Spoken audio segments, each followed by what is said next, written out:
வணக்கம் நண்பர்களே. மகர ராசி அன்பர்களுக்கு அடுத்து வரக்கூடிய 7 நாட்கள் எப்படிப்பட்ட பலன்களை நீங்க தொடர்ந்து பெற போறீங்க?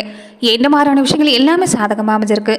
என்ன மாதிரியான விஷயத்துல நீங்க கவனம் செலுத்த வேண்டிய ஒரு கட்டாயத்தில் இருக்கிறீங்க? தொடர்ந்து நீங்க எடுக்கக்கூடிய முயற்சி, குடும்ப வாழ்க்கை, பொருளாதார நிலை, குழந்தைகளை பற்றின நிலை, அவங்களுடைய கல்வி, உங்களுடைய கல்வி, இது எல்லாமே எப்படி இருக்குது? தொடர்ந்து நீங்க எடுக்கக்கூடிய விஷயங்கள் சாதகமாக அமையுமா? இது எல்லாமே இந்த பதிவுல நாம தொடர்ந்து பார்க்கலாம். அதுக்கு முன்னாடி நீங்க இந்த சேனலுக்கு புதியவராக இருந்தா இந்த சேனலை சப்ஸ்கிரைப் பண்ணிட்டு ஒரு லைக்கும் பண்ணிட்டு பின்தொடர்ந்து வாங்க பார்க்கலாம். மேலுமே இந்த வீடியோ பதிவை எந்த மாவட்டத்திலிருந்து எந்த ஊர்ல இருந்து உங்க பேர் தான் என்னங்கிறத மறக்காம கமெண்ட் பாக்ஸில் சொல்லிட்டு போங்க, நாங்களும் தெரிஞ்சுக்கிறோம். காலச்சக்கரத்தில் 10வது விட வரக்கூடியதாங்க இந்த மகர ராசி. சனி பகவான் ஆதிபதியாக கொண்டிருக்கக்கூடிய ராசிங்க. உழைப்புக்கு அஞ்ச மாட்டாங்க, ஓய்வு எடுக்க ஆசைப்பட மாட்டாங்க, சதா சர்வ காலமாக உழைப்புன்னு ஓடக்கூடியவங்க யாருன்னா இவங்க தான். இவங்களுடைய உருவமே இவங்களை பொறுத்த வரைக்குமே முதலைன்னு சொல்லலாங்க. பெரும்பாலுமே இந்த மலை ஏறக்கூடிய ஆடும் இந்த முதலை ஒத்த இருக்கக்கூடிய உருவமும் இந்த மகர ராசிக்கு ஒரு சின்னமாக இருக்கும். அதெல்லாம் எப்படி ஆடாமல் அசையாமல் இருக்குதோ, தான் இற வர வரைக்கும் காத்திருக்குதோ, அந்த மாதிரி தான் பொறுமையாக இருப்பாங்க. தன்னுடைய காரியத்தில் கண்ணுங்கிறதுமா இருக்கக்கூடியவங்களா இருப்பாங்கன்னு சொல்லலாங்க. ஆனால் தன்னை சுற்றி நடக்கிற விஷயத்தை எல்லாத்தையும் தெரிஞ்சு வச்சுருப்பாங்க. ஆனால் கண்டும் காணாமல் இருக்கிற மாதிரி தான் இருக்கும். ஆனால் எல்லா விஷயம் நேரமும் தெரிஞ்சு வச்சுருக்கக்கூடியவங்க யாருன்னு கேட்டிங்கன்னா இவங்க தான். நல்ல வாய்ப்புக்காக தவங்க எடுப்பாங்க. பொறுமை ரொம்ப ரொம்ப அதிகம். ஆனால் கிடைக்கிற வாய்ப்பை சரியாக பயன்படுத்திக்கிட்டு டக்குன்னு முன்னுக்கு வரக்கூடியவங்களா இருப்பாங்க. மனசில் புது சிந்தனை இருந்துக்கிட்டே இருக்குங்க. எப்படி தான் என்ன நேரத்தில் யோசிக்கிறாங்கன்னு தெரியாது. டக்குன்னு ஒரு பதில் சொல்லக்கூடியவங்களா இருப்பாங்க. யோசனை சிறப்பாக இருக்கும். யோசித்து சொல்கிறதுல, மற்றவங்களுக்கு ஆலோசனை சொல்கிறதுல சோர்வடையவே மாட்டாங்க. வாழ்க்கையில் என்ன தான் கஷ்டமான சூழ்நிலை வரட்டும், அதால் பாதாளத்துக்கே போனாலும் சரிங்க, இவங்களுக்கு இவங்க தான் கேடையும். இவங்களை பொறுத்த வரைக்குமே வாழ்க்கை துணையா, நண்பரா, உறவினரா, ஒரு தாயா, தகப்பனா நீங்கள் பெற்றிருக்கிறீங்கன்னா நீங்கள் தான் அதிர்ஷ்டசாலின்னு சொல்லலாங்க. மனிதனையே சிறப்பாக இருக்கும். கவர்ச்சியான கண்களுக்கு சொந்தக்காரங்க. அழகான உதடு, கண்களாலேயும் வசீகரிக்கக்கூடிய தன்மை இருக்குன்னு சொல்லலாங்க. பெரும்பாலுமே இவங்க குணங்கிறது ஒரு துடிப்பு வேகமாக இருக்கும். சனி பகவான் ராசி ஒரு மந்தமாக இருப்பாங்கங்கிற ஒரு நிலைமைலாம் இல்லை. உழைப்புங்கிறது சிறப்பாக இருக்கும், சுறுசுறுப்பாக தான் இருப்பாங்க. எந்த விஷயத்தை மாந்தனா ஒரு பொறுமையாக யோசித்து முடிவு எடுக்கிறதுல பொறுமையாக இருப்பாங்க. எடுத்தவங்க ஒருத்தோன்னா செயல்பட மாட்டாங்க. 6ஆம் முறை பொறுமையாக அது சரி வருமா வராதா, எதிர்காலத்துக்கு பயன் தருமா, இதை தான் அதிகம் யோசிக்கக்கூடியவங்களா இருப்பாங்கன்னு சொல்லலாங்க. எதிர்கால சிந்தனை அதிகமாக இருக்கும். அனுபவ பாடம் நிறையா இருக்கும். உற்றார் உறவினர்கள், நண்பர்கள் எல்லாருமே வேணும்னு ஆதரிக்கக்கூடிய இவங்க தான். ஆனால் இவங்களுக்கு உற்றார் உறவினர் சொந்த மதத்தால் எந்த பயனுமே இல்லை, கஷ்டம் மட்டும்தான். ஆனால் அது அவங்களுக்கே தெரியும். ஆனால் அதை பற்றி எல்லாமே கவலைப்படாமல் தான் கடமை என்னையும் எதுக்காக பிறந்தோம், வந்த வேலையை செஞ்சோமா, வந்த வேலை முடிஞ்சதும் போனோமா, இதுதான் உங்களுடைய எண்ணமாக இருக்குன்னு சொல்லலாங்க. மற்றவங்களுக்கு எந்த வகையிலும் கஷ்டத்தை தர மாட்டாங்க. கிடைக்கிறத நினச்சி சந்தோஷப்படுவாங்க, கிடைக்காத நினச்சி வருத்தப்படவும் மாட்டாங்க. இருக்கிறத கொண்டு வாழக்கூடியவங்க யாருன்னா இவங்க தான். பெரும்பாலுமே செயல் வீரர்கள்னு சொல்லலாங்க. ஆனால் இருட்டை கண்டா இந்த ராசிக்காரர்களுக்கு கொஞ்சம் பயம். இருட்டுனாலே இவங்க கொஞ்சம் பயந்துக்குவாங்கன்னு சொல்லலாங்க. இது உண்மையாக இருந்தால் நீங்கள் மறக்காமல் கமெண்ட் பாக்ஸில் சொல்லுங்கள். சரி, மேலுமே மகர ராசி அன்பர்களுக்கு இனி அடுத்து வரக்கூடிய 7 நாட்கள் எப்படிப்பட்ட பலன் கிடைக்க போகுதுன்னா, அதே மாதிரி நீங்கள் தொடர்ந்து உங்கள் வாழ்க்கையில் பல்வேறு விதமான பிரச்சனையாகவே சந்திச்சுக்கிட்டே இருக்கிறீங்க. ஜோதிட ரீதியாக நீங்கள் தீர்வு காணணும்னு ஆசைப்பட்றீங்கன்னா டிஸ்கிரிப்ஷனில் தொலைபேசி எண் கொடுக்கப்பட்டிருக்கு. ஜோதிட ரீதியான சந்தேகமாக இருந்தாலும் சரி, உங்கள் வாழ்க்கையில் நீங்கள் சந்திக்கக்கூடிய எந்த விதமான பிரச்சனையாக இருந்தாலும் சரி, தாராளமாக நீங்கள் தொலைபேசி மூலிமா தொடர்பு கொண்டு கூட உங்களுடைய பிரச்சனைகளுக்கு தீர்வு காணலாம். இந்த காலகட்டம் மகர ராசிக்காரங்க உங்களுக்கு எல்லாமே சிறப்பாக இருந்தாலும் எந்த வேலையிலையும் அலட்சியமாக இருக்கக்கூடாதுங்க. அப்புறம் பார்த்துக்கலாம்னு நினைக்கக்கூடாது.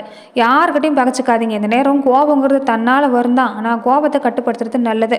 ஏழரைச்சனி காலம் முடிஞ்சிருச்சு, ஆனால் இன்னும் ஒரு நல்ல நிலைமை வந்த பாடு இல்லைன்னு புலம்பக்கூடிய விஷயம் பெரும்பாலும் புரியுது. ஆனால் இந்த நேரம் உங்களுக்கு இனிமே ராகக்கேது காலங்களில் தொடர்ந்து நீங்கள் வந்துட்டு இருக்கிறதால கொஞ்சம் உங்களுக்கு பொறுமை தேவை, ஆரோக்கியத்தில் கவனம் தேவை, எந்த இடத்துலையும் முன்கோபம் வேண்டாம். ஆனால் முன்னாடி இருந்த பாதிப்புங்கிறது இந்த நேரம் இல்லை தான். படிப்படியான நல்ல முன்னேற்றம் தான் காத்திருக்குது. பேச்சை மட்டும் கொஞ்சம் குறைச்சிக்கங்க. இந்த நேரம் குரு பகவான் அமர்ந்திருக்கக்கூடிய தன்மைங்கிறதால நீங்கள் என்ன பேசினாலும் சாதாரணமாக எடுத்துக்க மாட்டாங்க. ஏதாவது ஒரு வம்பை கொண்டு வந்து விட்டுட்டே இருப்பாங்க, பழிச்சொலை கொண்டாந்து விட்டுட்டே இருப்பாங்க. மனஸ்தாபங்கிறது வந்துக்கிட்டே இருக்கும். அதனால் பேச்சை குறைச்சிக்கங்க போதும். இந்த நேரம் முடிஞ்ச வரைக்குமே அத்தியாவசியமாக இருந்தால் மட்டும் பேச பாருங்கள். எல்லா விஷயத்துலையும் கொஞ்சம் கூடுதல் கவனமாக இருந்துட்டு இருந்தீங்கன்னா போதுங்க. இந்த நேரம் மகர ராசி அன்பர்களுக்கு சிறப்பாக தான் இருக்குது. நீங்கள் பெருசாக பயப்பட வேண்டிய அவசியங்கிறது இந்த நேரம் இல்லைங்க. ஏன்னா எவ்வளவோ பிரச்சனையை பார்த்துட்டிங்கன்னு சொல்லலாம். இந்த பிரச்சனையெல்லாம் உங்களுக்கு சாதாரணம். இந்த நேரம் உங்களுக்கு கொடுக்கல் வாங்கலில் கொஞ்சம் கவனமாக இருக்கணும். மற்றவங்களுக்கு உதவிங்கிறது நீங்கள் பெரும்பாலும் ஒருத்தர்கிட்ட உதவி போய் கேட்டு நிற்கிறது உங்களுக்கு பிடிக்காது தான். இந்த நேரம் கொஞ்சம் உதவி மற்றவங்கள்கிட்ட நீங்கள் கேட்க வேண்டிய சூழ்நிலை இருக்குதுங்க. அதனால் எதையுமே திட்டமிட்டு கொஞ்சம் செஞ்சுக்கோங்க. புதுசாக முயற்சி செய்கிறீங்கனாலும் பார்த்து தான் செய்யணும். கோபத்தால் தான் பல நல்ல வாய்ப்பு எல்லாமே இழக்கிறீங்க. கோபத்தை கட்டுப்படுத்துங்க. உங்கள் குழந்தைகளுடைய நீண்ட நாள் என்ன நிறைவேறக்கூடிய வாய்ப்பு இருக்குதுங்க. வருமானம் உண்டு, ஆனால் செலவும் பின்னாடியே இருக்கும். கொஞ்சம் சமாளிக்கிறது இந்த நேரம் சிரமம் தான். பொறுப்பும் கொஞ்சம் இந்த நேரம் அதிகமாக இருக்கக்கூடிய வாய்ப்பு இருக்குது. அதே மாதிரி பெண் குழந்தைகளாக இருந்தால் அவங்க வீட்டில் சுப சடங்குகள் நடக்கக்கூடிய நேரம். திருமண வயசில் இருக்கக்கூடிய பிள்ளைகளாக இருந்தால் வரன் வரக்கூடிய வாய்ப்பு இருக்குது. நல்ல வரனா ஒரு அமையலையேன்னு கவலைப்பட்டவங்களுக்கு இந்த நேரம் சிறப்பாக இருக்குதுங்க. நல்ல வரனா அமையும். புதுசாக தொழில் தொடங்குறீங்கன்னா வாய்ப்பு சிறப்பாக இருக்குது. வேலையிலுமே நல்ல மாற்றம் தான். சுயமாக தொழில் தொடங்குன்னு ஆசைப்பட்டீங்கன்னா தாராளமாக முயற்சி செய்யுங்க. முயற்சி கொடுக்கணும், அதுதான் ரொம்ப முக்கியம். முயற்சி செய்யாமலே உங்களுக்கு நேரம் நல்லா இல்லைன்னு கவலைப்படக்கூடாது. முயற்சி செஞ்சீங்கன்னா இந்த நேரம் சிறப்பாக தான் இருக்குது. கொடுக்கல் வாங்கல் விஷயத்தில் மட்டும் கொஞ்சம் கவனமாக இருங்க. பணம் சம்மந்தப்பட்ட விஷயத்தில் கவனமாக இருங்க. மனசில் குழப்பங்கிறது இருக்கும். தேவையில்லாத எதையோ நினச்சி மனசை போட்டு குழப்பிக்கிறீங்க. அதை முதல்ல விடுங்க போதும். ஒரு கடன் அடைக்க இன்னொரு கடன் வாங்குறத விட்டுருங்க.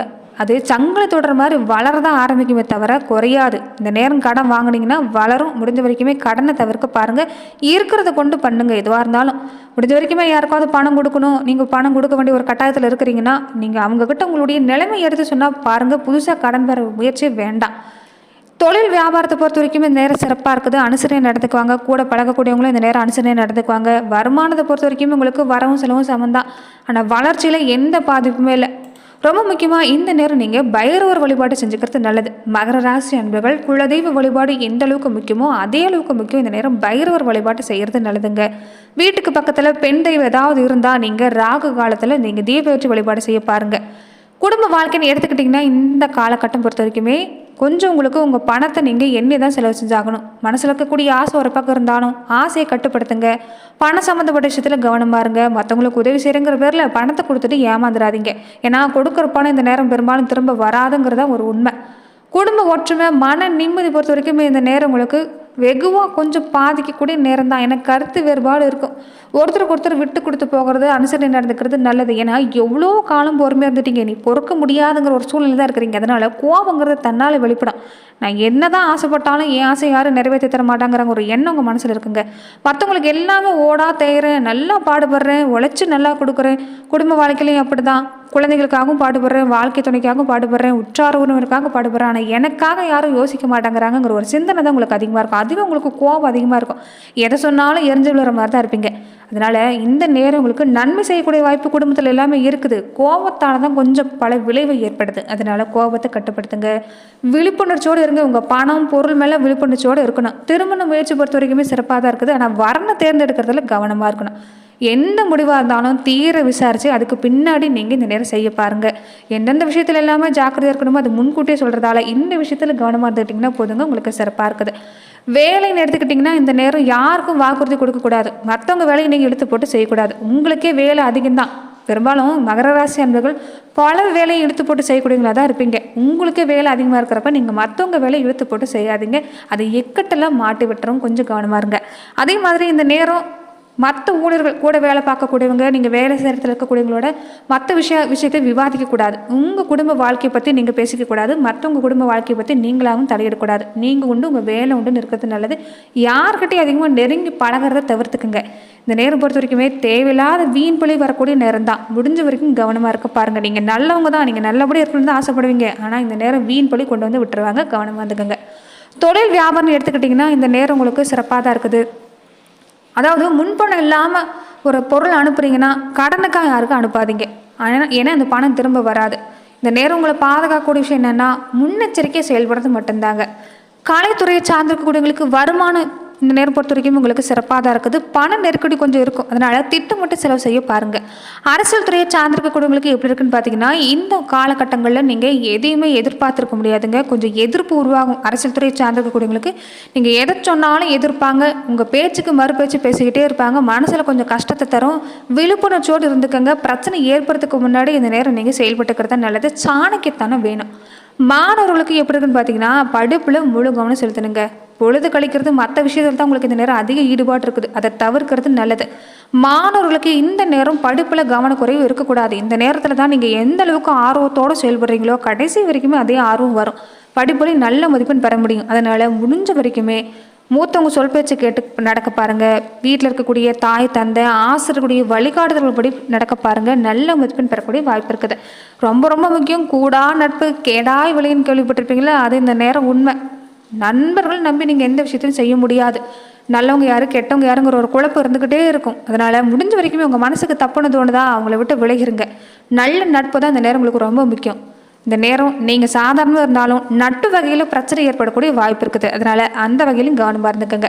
விவசாயத்துறையை சார்ந்திருக்கக்கூடியவங்களுக்கு இந்த காலகட்டம் எப்படி இருக்குன்னு பார்த்தீங்கன்னா, கொஞ்சம் உழைப்பு அதிகம்தான். அதே மாதிரி இரவு நேரத்தில் எங்கேயாவது வேலை செய்கிறீங்கன்னா கொஞ்சம் விழிப்புணர்ச்சியோடு இருக்கணும். விஷச்சந்து இந்த நேரம் ஆபத்து ஏற்படக்கூடிய வாய்ப்பு இருக்குதுங்க. கொஞ்சம் கவனமாக இருங்க.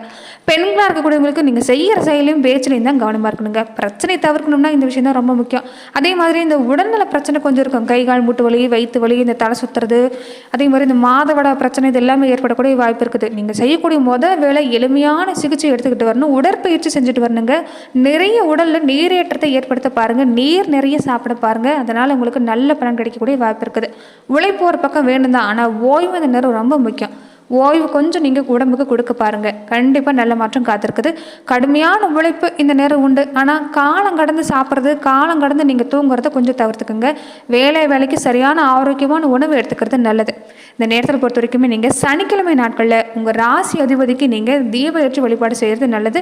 குலதெய்வ வழிபாட்டை மறக்கக்கூடாது. குலதெய்வ வழிபாட்டை செஞ்சுக்குங்க. கண்டிப்பாக நல்ல பலன் கிடைக்கக்கூடிய வாய்ப்பு அமைஞ்சிருக்குது. நம்பிக்கையோடு செயல்படுங்க. உங்கள் எண்ணத்துக்கும் குணத்துக்கும் எல்லாமே நல்லதாக நடக்கும். நன்றி நண்பர்களே. இந்த பதிவில் மகர ராசி அன்பர்களுக்கு அடுத்து வரக்கூடிய 7 நாட்கள் எப்படிப்பட்ட பலன்களை நீங்கள் தொடர்ந்து பெற போறீங்கிறத நம்ம பார்த்தோம். மேலுமே இந்த மாதிரியான பதிவுக்கு நீங்கள் இந்த சேனலை லைக் பண்ணுங்க, ஷேர் பண்ணுங்க, கமெண்ட் பண்ணுங்க, மறக்காம சப்ஸ்கிரைப் பண்ணிடுங்க. அதே மாதிரி பெரும்பாலும் மகர ராசி அன்பர்களுக்கு உங்கள் திருமணத்தன்னைக்கு மழை பெய்ந்திருக்கக்கூடிய வாய்ப்பு இருக்குது. அப்படி மழை பொழிந்திருந்தா மறக்காம கமெண்ட் பாக்ஸில் அதையுமே பதிவிடுங்க. நன்றி நண்பர்களே.